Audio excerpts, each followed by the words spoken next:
The moment I walked into my department chief's office and saw the old man from the cafeteria sitting in the chair across from her desk, the world seemed to tilt on its axis, gravity shifting just enough to make my stomach drop. It wasn't just that he was there, it was the transformation. He was no longer the figure of fatting anonymity I had mentally catalogued 3 weeks prior. He was sitting in one of the plush, ergonomic chairs reserved for VIPs and high-level administrators, wearing a charcoal suit that looked like it had been tailored specifically for his frame, the fabric sharp and expensive. A hospital system badge was clipped to his lapel, gleaming under the sterile fluorescent lights, an emblem of authority that screamed power and influence. The image of him in that faded flannel shirt and worn khakis, the uniform of the invisible working class, was burned into my retinas with such clarity that seeing him now, transformed into a figure of undeniable prestige, stopped me cold. My hand was still gripping the doorknob, the metal cool and distinct against my sweating palm, and I stood there frozen, like someone had hit the pause button on my entire nervous system. The air in the room felt thick, charged with a static electricity that made the hair on my arms stand up. He looked at me with those calm, assessing eyes, the exact same way he had looked at me over a cup of coffee that had gone cold while he fumbled with his wallet. It was a gaze that suggested he had been waiting for this exact moment, perhaps waiting for me, observing me from a distance I couldn't comprehend. My department chief, Dr. Patricia Acaffer, a woman who generally inspired a mix of terror and profound respect in equal measure, looked up from her desk. Her expression was unreadable, a careful mask of professional neutrality that she wore only during the most serious of proceedings, usually involving litigation or termination. "Close the door, Sarah," she said, her voice low and devoid of its usual warmth. I did as I was told, the click of the latch sounding like a gunshot in the quiet room, but my legs felt like lead, numb and uncooperative, barely remembering how to carry me the few feet to the empty chair beside him. To understand why this moment felt like the ground opening up beneath me, why the sight of that kindly old man in a suit felt more shocking than a cardiac arrest code at 3:00 a.m., I need to take you back to the beginning. I need to take you back to the suffocating pressure of my life as a resident, the slow, grinding psychological torture inflicted by a man who believed that fear was the only teaching tool worth using, and the series of small moments that led to this intersection of fate.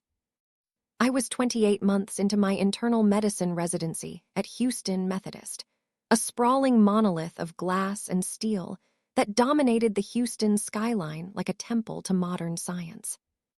At this stage in the game, if you had asked me what I had mastered, I would have told you that I had mastered exactly 2 things: functioning on a dangerously low threshold of sleep, usually hovering around 4 hours a night, and pretending with every fiber of my being that I wasn't completely terrified every single day. The hospital was enormous, a labyrinthine city unto itself with 42 floors, 3 connected towers, and a complex ecosystem of service elevators, underground tunnels, and winding corridors that could trick even seasoned staff into getting lost. You could work the same floor for 6 months and still get disoriented trying to find the supply closet.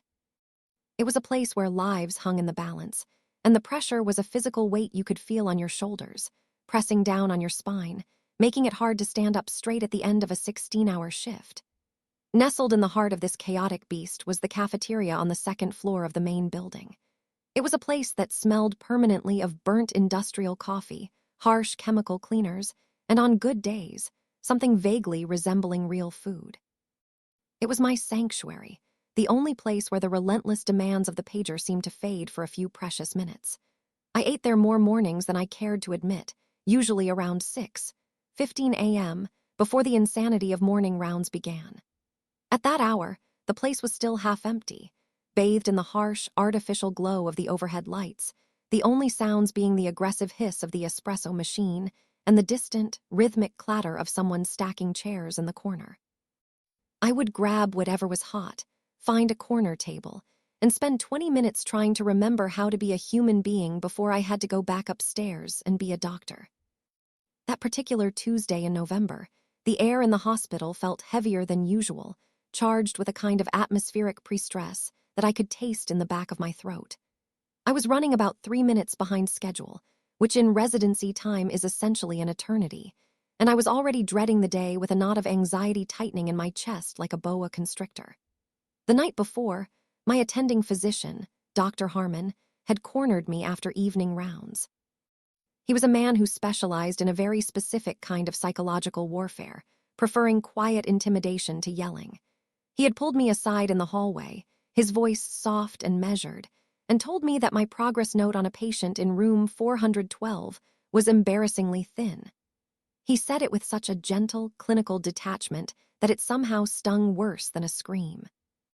He looked me in the eye and suggested that if I couldn't produce clinical documentation that reflected actual thought, perhaps I should seriously reconsider whether I was cut out for internal medicine. The words had landed like lead weights. I had gone home that night, my head swimming with self-doubt, rewritten the note until my eyes burned, reread it 4 times, decided it was fine the first time, and then lain awake until 2:00 in the morning staring at the ceiling, wondering if he was right.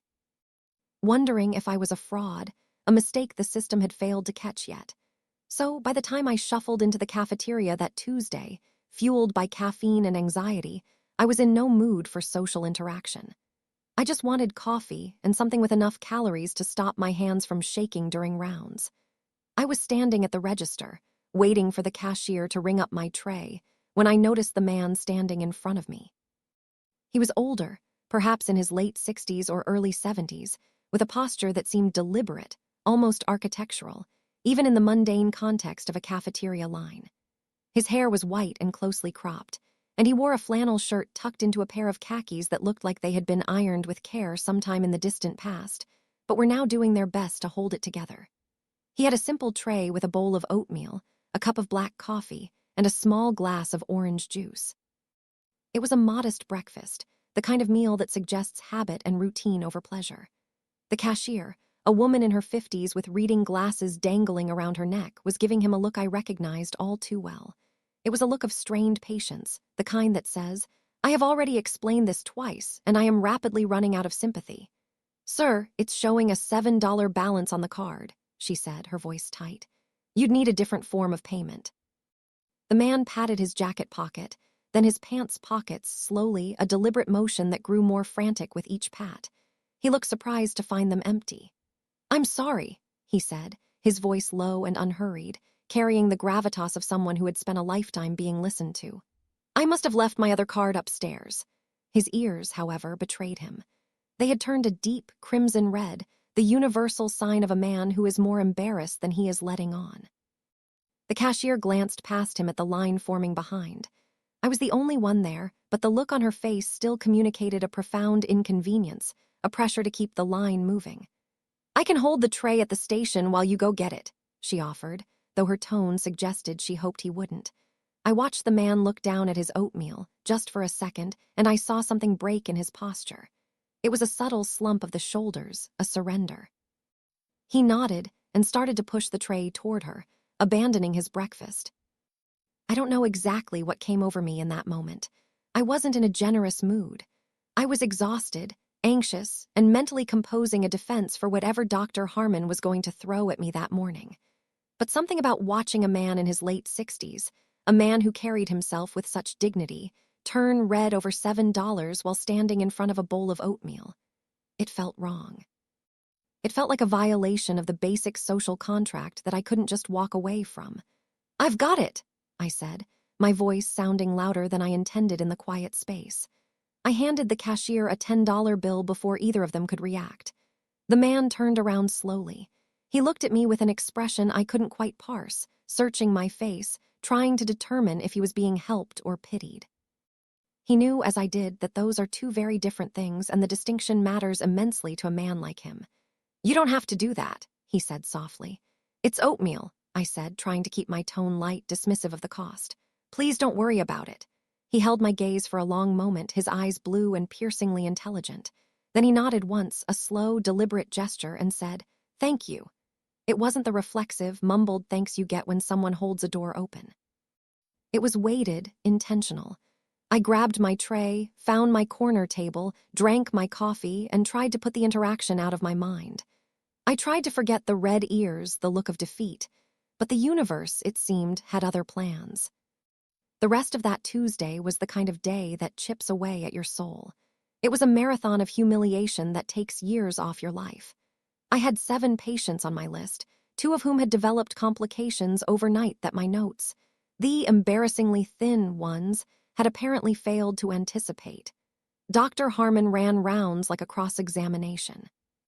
He would ask questions he already knew the answers to, waiting just long enough after your wrong answer for the silence to become excruciating, for everyone in the group to feel the weight of your incompetence. I stumbled twice.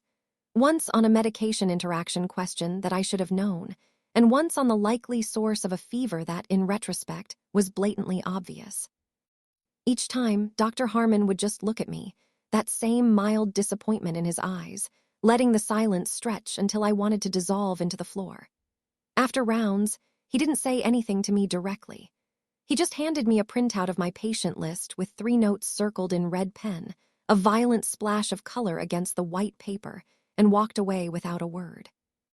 I stood in the hallway holding that printout for probably 30 seconds, completely alone, and thought very seriously about calling my mother. I wanted to go home. I wanted to quit. My co-resident found me in the workroom about an hour later. He set a coffee on the desk next to me without saying anything, which is how I knew he had either witnessed the massacre or heard about it through the grapevine. "Harmon," he asked quietly. "Harmon," I confirmed, staring at the wall.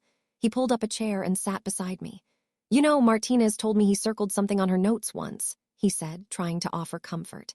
"It turned out to be a typo, just a typo." He circled it in red pen and handed it back without saying a word. That's designed to make you feel small. "Yes," I agreed, my voice trembling slightly. "It is." My co-resident had been in the program 6 months longer than me and had developed a philosophical calm about Dr. Harmon that I had not yet achieved. His theory was that attendings like Dr. Harmon had been trained the same way, humiliation as pedagogy, fear as motivation. They genuinely believed it produced better doctors because they had survived it themselves. He didn't think Harmon was malicious. He thought Harmon was a man who had been broken in a particular way and was now officially breaking everyone around him, fully convinced he was doing them a favor. I appreciated the theory. I did not find it comforting. I just felt broken. The weeks that followed settled into a miserable, grinding pattern. I came in early, documented everything with obsessive care, read more medical literature than I had ever read in my life, and still found myself on the wrong end of Dr. Harmon's measured disappointment at least twice a week. He had a specific, terrifying skill for identifying the one thing you hadn't prepared for and landing on it in front of the team. He never shouted. He was never loud. He was just precise, like a surgeon finding the one gap in the seam and sticking the knife in. I started keeping a notebook, not for patient notes, but for the questions he asked. I wrote down every interaction, every quiz, so I could make sure I knew the answers next time. I stayed late until my eyes blurred. I came in on my day off once just to follow up on a patient whose case had been bothering me, and I found a clinical finding that changed his entire treatment plan. I presented it to Dr. Harmon the next day. He acknowledged it during rounds with a single nod. No praise, nothing effusive, just a nod, and then we moved on. I told myself the nod was something. I told myself it was validation. I was not entirely sure I believed it, but it was the only lifeline I had. About 3 weeks after the morning in the cafeteria, I was walking out of the elevator on the 2nd floor, heading to grab lunch before an afternoon clinic that I was dreading, when I saw the old man again. He was standing near the entrance to the cafeteria, still wearing the same flannel and khakis, the uniform of anonymity. But this time, he wasn't waiting for oatmeal. He was talking to one of the hospital administrators I recognized, but couldn't name. A woman in her 40s who always seemed to be walking very quickly in the opposite direction of wherever I was going, clutching a clipboard like a shield. They were having what appeared to be a quiet, serious conversation. The administrator had her hands clasped tightly in front of her and was nodding in a way that suggested she was listening extremely carefully, perhaps a little nervously. The old man saw me before I could decide whether to walk past or acknowledge him. He smiled, just a slight upturn of the lips, and gave me the same nod he'd given me in the cafeteria that morning. Unhurried, dignified, like he had exactly the time for it. I smiled back, confused, and kept walking. I thought about it for the rest of the afternoon, not obsessively, just the way you think about a small detail in a painting that doesn't quite fit the composition of the rest of the scene. The next morning, the summons came. I was paged to the department chief's office. Her name was Dr. Patricia Acaffer, and she had been the chief of internal medicine for 11 years. She was a legend, precise, demanding, and fair in a way that felt almost old-fashioned in a hospital this size. She didn't summon residents unless something had happened. In my experience, what had happened was usually either very good or very bad, with almost no middle ground. My heart hammered against my ribs as I walked down the hallway to her office. I knocked. She told me to come in, and when I opened the door and saw the old man sitting in the chair across from her desk, I stopped moving. I just stood there, my hand still on the doorknob, doing the mental arithmetic as the numbers refused to add up. He was wearing a suit, charcoal gray, well-fitted, expensive. A hospital system badge was clipped to his lapel. He looked exactly the same as he had in the cafeteria, except for those two details, which changed absolutely everything. "Close the door, Sarah," Dr. Acaffer said. I closed it and sat down in the second chair, my mind racing. For a moment, nobody said anything. The air in the room felt thick, charged with electricity. Then the old man leaned forward slightly and said, "I believe we've met." His name was Dr. Robert Caulfield. He began to speak, and as he did, the world I thought I knew began to rearrange itself. He told me he had spent 32 years at Johns Hopkins, research, clinical practice, medical education, and eventually high-level administration. For the past 4 years, he had been quietly consulting for hospital systems across the country. He assessed clinical culture, training pipelines, and what he described as the distance between what a hospital says it values and what it actually rewards. He had been brought in by the Houston Methodist Board to conduct a 6-week assessment before they made a decision on the vacant chief medical officer position. He had not announced himself when he arrived. That was intentional. He wanted to see the hospital as it really was, not the polished version presented to VIPs. I sat across from him and Dr. Acaffer, processing this information in jagged pieces, because absorbing it all at once wasn't something my brain was prepared to do at 7:45 in the morning. The man I had bought oatmeal for wasn't a poor, forgotten resident of the city. He was arguably one of the most influential figures in academic medicine, the man who currently held the future of this hospital, and my career in his hands. "I want to be straightforward with you, Doctor," Dr. Caulfield said, his voice retaining that same low, unhurried cadence I had heard in the cafeteria, "because I think you deserve that." He had a way of speaking that made you feel like the words were being chosen carefully, not performed. "I spent 5 weeks walking these floors. I sat in on rounds when I could. I ate in the cafeteria, rode the elevators, and asked questions when people let me." He paused, his eyes locking onto mine. "I watched a lot of interactions, and I thought about the morning with the oatmeal, the red ears, the tray being pushed across the counter. That morning in the cafeteria," I said, finding my voice, "you left your card upstairs on purpose." He looked at me for a moment, a small, enigmatic smile playing on his lips. "I left my wallet upstairs," he corrected gently. I waited. Whether that was on purpose is a more complicated question. Something around his eyes shifted in a way that might have been amusement. I was curious what the line behind me would do. Most mornings I'd stood there and people looked at their phones. They didn't see the man. They saw an obstacle to their coffee. Dr. Acaffer was watching me with an expression I couldn't entirely read. Not cold, not warm. Professional in the specific way that means she already knew everything and was watching to see how I handled knowing it. "I also watched rounds," Dr. Caulfield said, and his tone changed just slightly. Not harder, but more deliberate. The gravity of the conversation seemed to shift, the air growing heavier. "There are things that happen in training programs that are passed down so reliably that people stop questioning whether they should continue," he said. "The belief that public correction builds resilience, that fear sharpens attention.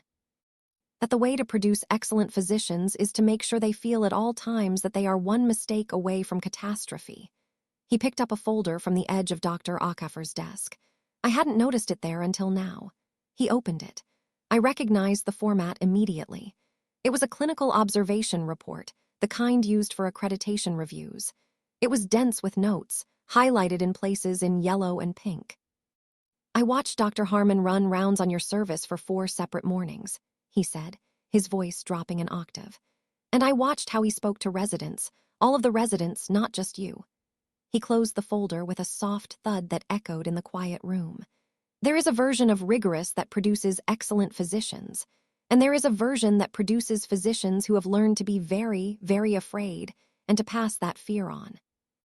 Those are not the same thing, and the difference matters enormously for the patients.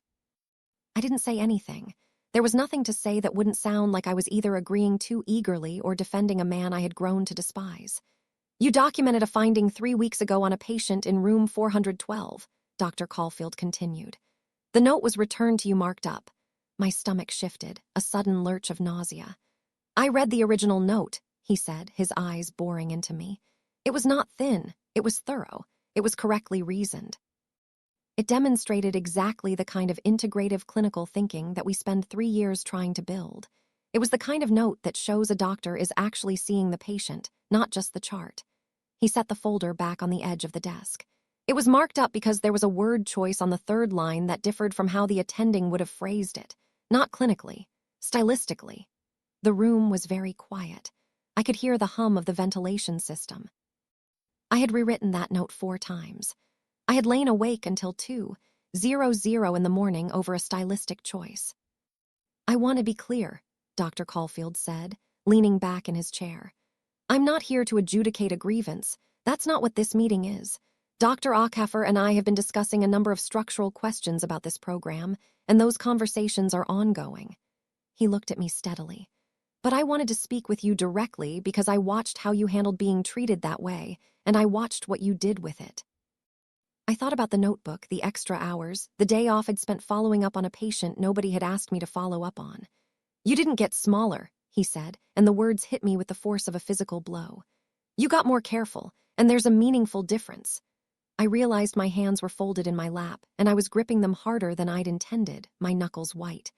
"The cafeteria," I said, because I felt like it needed to be said, like I needed to confess something.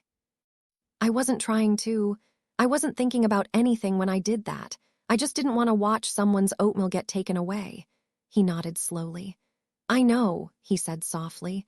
"That's why it told me something. It told me you see people. And in a place like this, that is rarer than you think." Dr. Ackafer spoke for the first time since I'd sat down. "We're not asking you to do anything or decide anything today," she said, her voice calm and measured. "Dr. Caulfield wanted to meet with several residents personally as part of the assessment.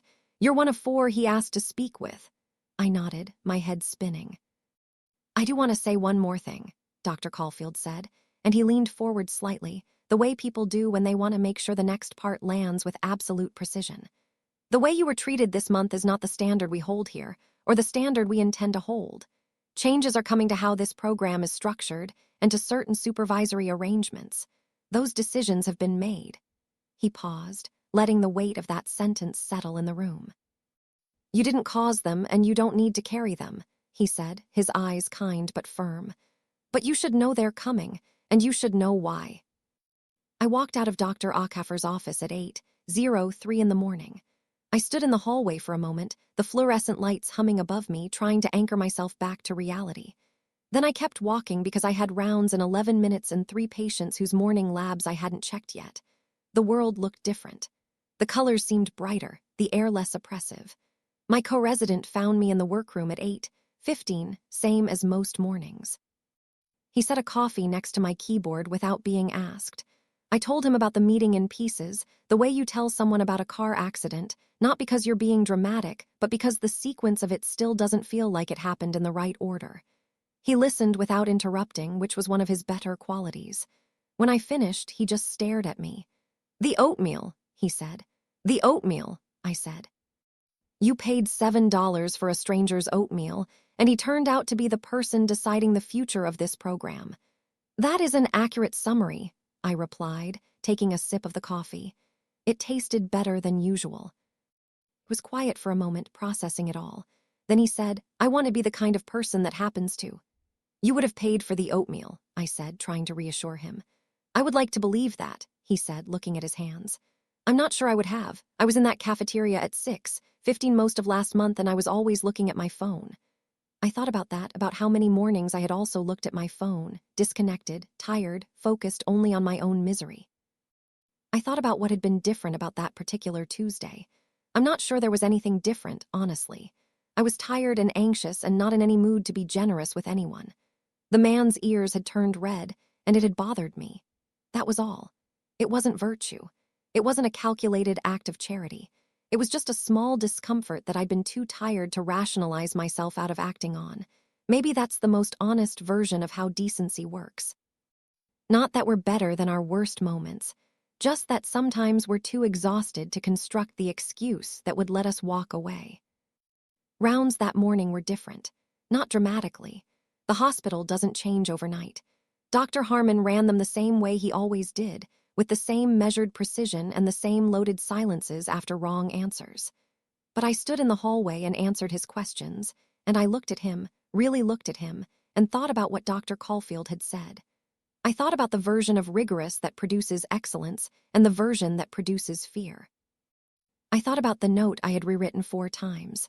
I thought about the word choice on the 3rd line that wasn't clinical, just stylistic, and I thought about lying awake until 2:00 in the morning over a stylistic choice while the people I was supposed to be helping were sleeping down the hall. I answered his questions correctly that morning. Not perfectly. I still stumbled on the dozing question for the patient in 408, and I knew before the silence fell that I'd gotten it wrong. But when the silence landed, heavy and expectant, I didn't wither. I didn't apologize profusely. I didn't shrink. I looked Dr. Harmon in the eye and said, "I'll look that up and have the correct number documented in the note within the hour." And he nodded and moved on. And for the first time in months, I didn't feel afraid. I felt like someone doing a job. It felt different. It felt like I was wearing my own skin again. 3 weeks later, the program director sent a department-wide email about upcoming changes to the residency supervision structure, effective the following academic year. It was written in the careful, institutional language that makes everything sound like a routine update, careful not to point fingers, but anyone who had been paying attention could read between the lines. New observation protocols, revised feedback guidelines that prohibited public shamming. A new committee on resident support that would report directly to the chief medical officer. The email noted that the appointment of the new chief medical officer would be announced at the next department faculty meeting. My co-resident forwarded me the email with no message, just the subject line in my inbox. I read it and smiled. Dr. Caulfield's appointment was announced on a Wednesday morning in December. I was in the workroom when the notification came through on the hospital intranet. The brief biography listed Johns Hopkins, the consulting work, 32 years of contributions to clinical training. There was a photograph, slightly formal but recognizable. The same steady expression, the same posture that seemed deliberate even in a still image. The man in the suit, the man who didn't have his wallet. I sat with the coffee my co-resident had set on my desk and read the announcement twice. My attending for the December rotation was different from Dr. Harmon. She was a woman named Dr. Vasquez, who ran rounds like a conversation rather than a trial. She said, "I don't know," when she didn't know, which was a revelation. She asked residents not just what they thought, but why they thought it, and she waited for the actual answer.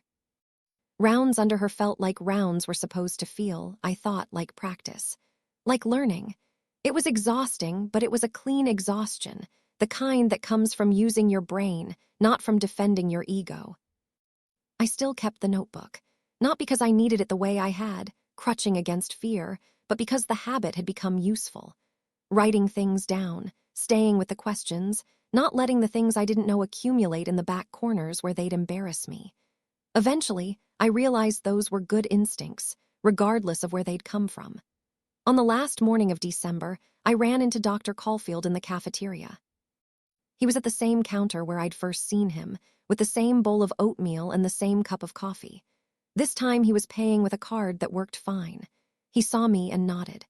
"Good morning, Dr. Mitchell," he said. It was the first time anyone had called me that without it feeling like a test. It felt like a statement of fact. I got my coffee and sat at the corner table that had been my table since my first week of residency. And for a few minutes, the cafeteria was quiet the way it is at 6:15, half empty and unhurried, smelling like burnt coffee and something that might have been real food. I thought about what he'd said in Dr. Akafer's office, that I had not gotten smaller. I wasn't sure that was entirely true. I think there were mornings in November when I had gotten smaller, by increments, in the small daily ways that are hard to see from the inside. I think the notebook was, in part, evidence of that, a record of everything I was afraid of not knowing. But I also thought about the morning in the parking garage the week before, when I'd found a new intern sitting in her car at 7:00 a.m., the windows fogged up, clearly not going in. I had knocked on the glass and asked if she was okay. She said she was fine, but her voice cracked. I said I'd been not fine in a parked car at 7:00 a.m. before, and it was okay either way. She had laughed, surprised, and then come inside. I'd walked with her to the elevator and showed her the shortcut to the second-floor workroom that saves about 4 minutes, which matters more than it should when you have 6 patients and rounds starting at 7:30. Small things, but they add up in one direction or another. They always do. I finished my coffee and went upstairs to check morning labs and get ready for rounds. The day started the way every day starts in that hospital, too fast, with too much to hold in your head at once, and no guarantee that you'll hold all of it. But you try. You document carefully, and you ask the question when you don't know the answer, and you walk with the new intern to the elevator because you remember what it felt like when nobody did. The Marine Corps teaches you a lot of things. That's how the story in that video ended. And I remembered watching it once before I understood what I was actually watching. The hospital teaches you things, too, and not all of them are about medicine. Some of them are about the kind of doctor you want to be. Some of them are about the kind of person you already are when no one is keeping score, and the cafeteria is half empty, and the man in front of you is about to have his oatmeal taken away. You find out who you are in those moments, whether you're looking for the information or not. I wasn't looking. Turns out it found me anyway, and in finding me, it saved me. If this story gave you chills, or if you've ever experienced a moment of quiet justice that changed everything, hit that like button and let us know in the comments. Tell us about a time when doing the right thing paid off in ways you never expected. And of course, subscribe for more stories like this, because sometimes the best revenge isn't about destruction. It's about validation, and the sweet, satisfying knowledge that kindness is a currency that holds more value than we ever imagined. Thank you for listening, and until next time, keep your eyes open. You never know who is sitting across from you.